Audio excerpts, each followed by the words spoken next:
And I would like to introduce Dr. Joachim Schlosser.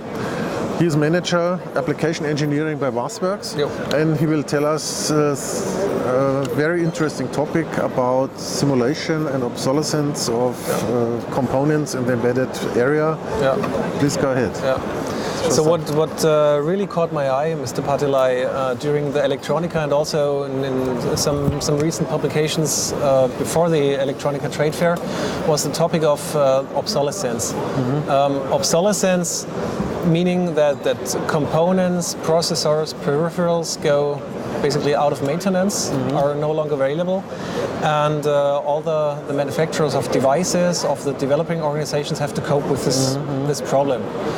The question is now, what can we as a pure software tool provider to mitigate the risks and to lower the pain and the burden that comes with obsolescence? Obviously, we cannot make obsolescence go away. We as a software provider don't provide hardware, obviously. But with a methodology like model-based design, modeling and simulating your algorithms, doing the functional design in a virtual environment,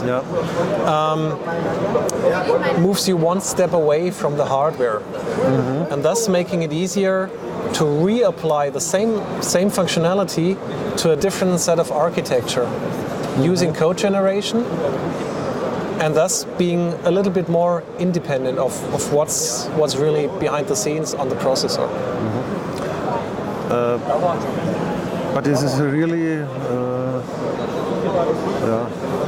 can you use the old design and bring it to a new hardware platform without any changes? Sure, it won't be without any changes. In many cases, you will select a processor with a similar word length as the predecessor. So, in many cases, the data types should stay the same. And maybe also, if you're calculating a fixed point, also the fixed point scaling should stay the same. But you have to check.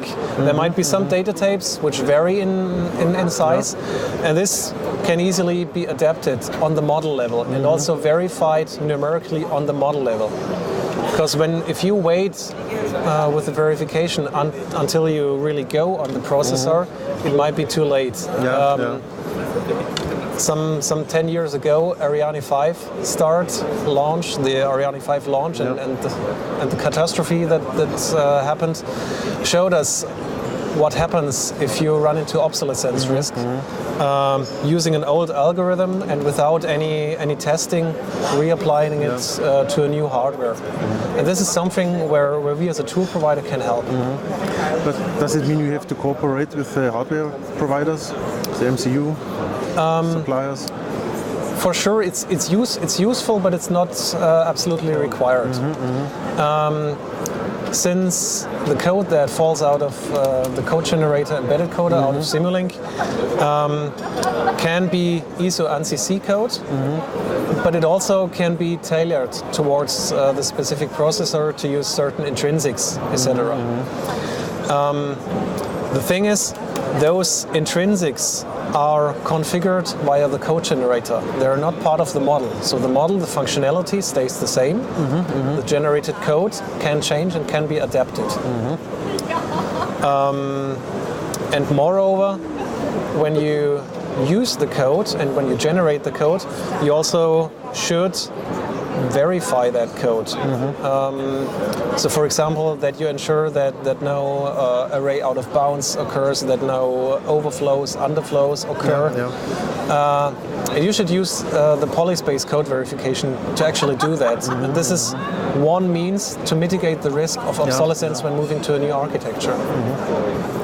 And it is also possible in this process to fine-tune the older design to newer functions. Or Sure. Maybe the core of your functionality stays the same, but you need to integrate or to attach to different peripherals, which might have a different calling syntax, which might have a different driver architecture, or when going to a very low-level detail, which simply might reside at different locations in the RAM.